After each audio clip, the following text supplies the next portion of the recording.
السلام علیکم ورحمۃ اللہ وبرکاتہ۔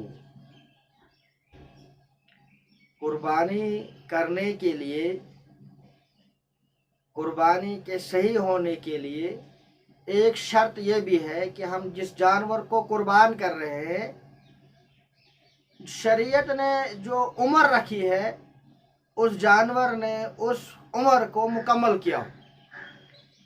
اگر جانور کی عمر اس جو شریعت نے عمر اور حد مقرر کی ہے اس سے کم ہو تو ایسے جانور کی قربانی درست نہیں ہے۔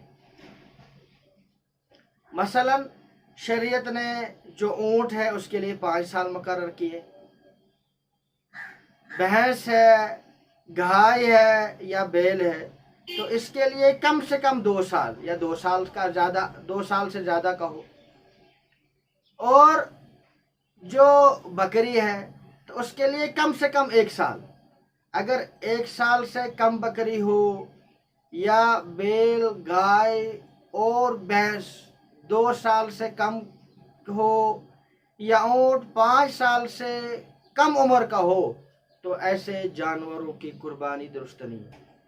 اگر اونٹ 5 سال سے 1 دن بھی کم ہو یا بھینس، گائے اور بیل 2 سال سے 1 دن بھی کم ہو اور بکری اگر 1 سال سے صرف 1 دن بھی کم ہو تو بھی اس کی قربانی درست نہیں ہے۔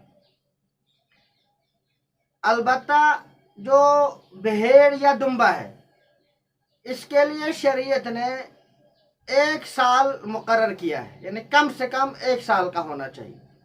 البتہ اگر کوئی بھیڑ یا دمبا 6 ماہ کا ہو اور اتنا فربا، طاقتور، موٹا اور تازہ ہو کہ اگر اس کو سال والے دمبو میں، بھیڑ میں ڈال دیا جائے اور پھر اندازہ کرنا مشکل ہو جائے کہ 6 ماہ کا کون ہے اور سال والے کون ہے، ایسے دمبے کی قربانی درست ہے۔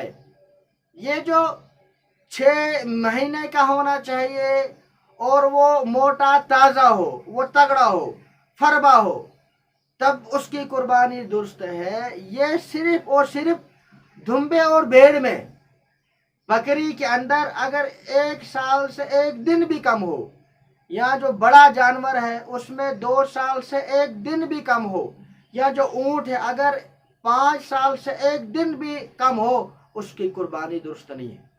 یہ جو شریعت نے یہ عمر مقرر کی ہے کہ جو بھیڑ یا دمبا ہے اس کی عمر کم سے کم 1 سال کی ہونی چاہیے۔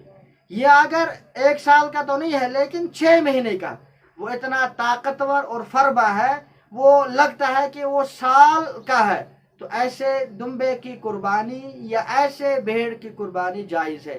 یہ جو چھوٹ ہے یہ صرف اور صرف بھیڑ اور دمبے میں ہے۔ باقی جانوروں کے اندر جو شریعت نے عمر مقرر کی ہے اس کا مکمل اور پورا ہونا ضروری ہے۔ اگر اس سے 1 دن بھی کم ہو تو پھر قربانی جو ہے درست نہیں ہے۔ اللہ تعالیٰ جو ہے ہماری قربانی کو اپنی بارگاہ کے اندر قبول فرمائے، آپ کو بھی قربانی کرنے کی توفیق عطا فرمائے اور مجھے بھی اللہ تعالیٰ قربانی کی توفیق عطا فرمائے اور ہماری قربانی کو اپنی بارگاہ کے اندر قبول فرمائے اور اس کو ہمارے لیے نجات کا ذریعہ بنائے۔ والسلام علیکم ورحمۃ اللہ وبرکاتہ۔